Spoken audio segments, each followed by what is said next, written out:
3 choses que tous les hommes cachent à leurs femmes. Dans cette vidéo, nous parlerons des peurs masculines, de ce qu'ils craignent et de ce qu'ils cachent réellement, et ainsi de suite. Et la première peur est la peur de l'échec et le doute en soi-même. Les hommes les plus confiants ont peur de quelque chose, ils ont leur propre peur, et souvent, ils ne montrent pas ces peurs.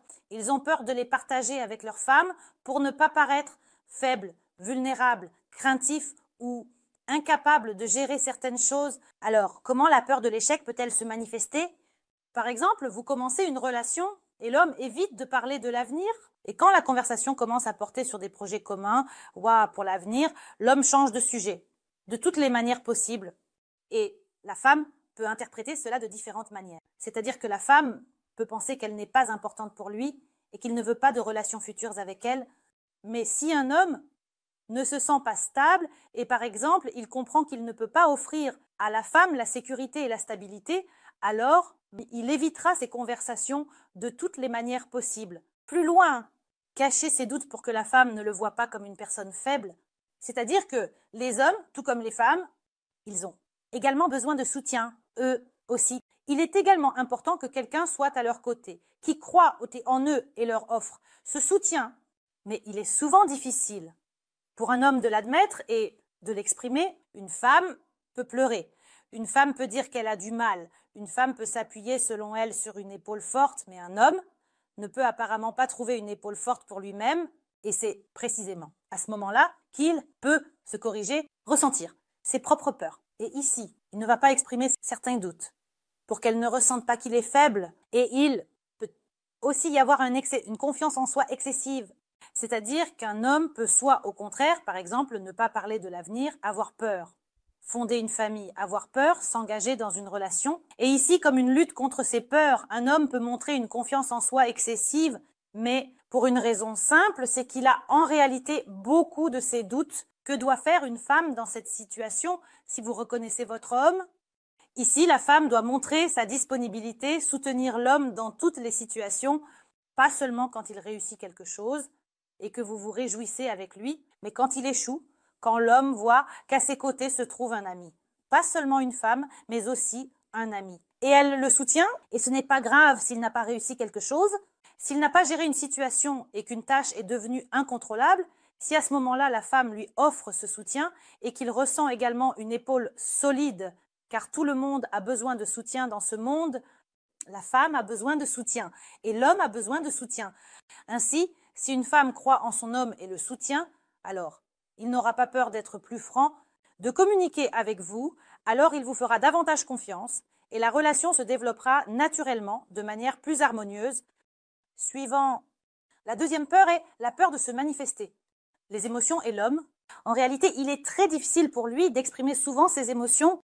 Tout commence dès l'enfance. Quand on dit au garçon « Ne pleure pas, tu es un homme, pourquoi tu pleurniches comme une mauviette ?» Et l'homme naît, le garçon développe alors l'idée qu'il ne doit pas pleurer. Pleurer, c'est de la faiblesse.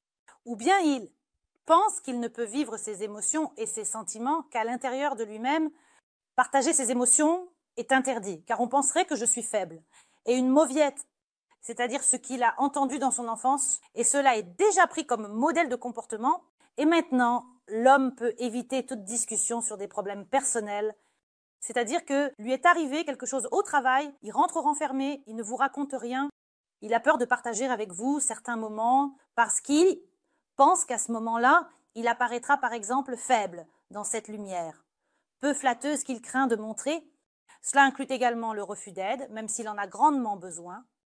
Mais il n'acceptera pas cette aide, comme pour prouver au monde entier qu'il peut tout à fait se débrouiller seul.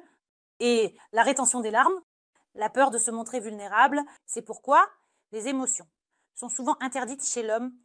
Si vous reconnaissez votre homme dans ces moments-là, que doit faire la femme ici? La femme, il est nécessaire ici de s'efforcer de créer une atmosphère de soutien et de confiance dans la relation.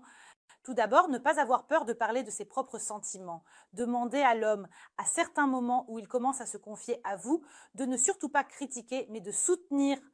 Quand vous offrez du soutien et donnez à l'homme ses ailes, il comprend qu'il peut vous faire confiance et avec vous, il peut être lui-même, sans se cacher derrière un masque de fer, celui d'un homme fort et tout-puissant, qui n'a peur de rien, intrépide, qui ne ressent pas d'émotion, alors qu'en réalité, il peut progressivement se montrer tel qu'il est. Et lorsque cette atmosphère de confiance se crée dans la relation, cette carapace de fer se dissout progressivement et vous verrez réellement qui est votre homme. Une atmosphère de confiance est en réalité nécessaire dans toutes les relations. Parce que le soutien, je le répète, est absolument nécessaire à tout le monde. Et la troisième chose, dont un homme ne veut pas parler, ce sont les erreurs du passé. Un homme n'aime généralement pas parler de ses erreurs, encore moins les admettre. C'est précisément pour cette raison qu'un homme peut éviter les questions sur ses relations passées. C'est-à-dire, par exemple, vous intéressez, vous posez des questions et il ne raconte rien du tout. Parce qu'à certains moments, il peut ressentir de la culpabilité et il ne veut pas revenir sur le passé. Et aussi, cacher ses erreurs, c'est-à-dire certaines de ses échecs, des situations difficiles pour lui, il peut ne pas vous les raconter, car cela équivaut à admettre un échec. Un homme veut généralement se sentir héroïque aux côtés d'une femme, c'est-à-dire comme un conquérant tout-puissant. Il réussit tout, je peux tout faire. Et un homme doit mentalement revenir à ses échecs passés. Sa confiance en lui est détruite. C'est-à-dire, il comprend qu'il n'est pas si fort. Donc, si un homme ne veut pas parler du passé, ne le ramenez pas à ce passé. Donnez du temps à votre relation, donnez du temps à l'homme pour s'ouvrir à vous. Ne faites pas pression sur certains aspects qu'il ne veut pas exprimer. Et ici, il est justement nécessaire de faire preuve d'empathie et d'intérêt envers lui. Si vous comprenez que l'homme n'est pas prêt à parler du passé, parlez du présent, montrez de l'intérêt pour sa vie actuelle, faites preuve d'empathie. Et en aucun cas n'utilisez la critique, car il est déjà difficile pour un homme de percevoir ses propres erreurs. Et si vous critiquez encore, alors vous en saurez de moins en moins sur lui. C'est tout pour cette vidéo. C'était moi, Aliza Vardomskaya. J'espère que vous mettrez des likes et vous abonnerez. Écrivez dans les commentaires ce que vous aimeriez discuter dans mes nouvelles vidéos. N'oubliez pas de cliquer sur la cloche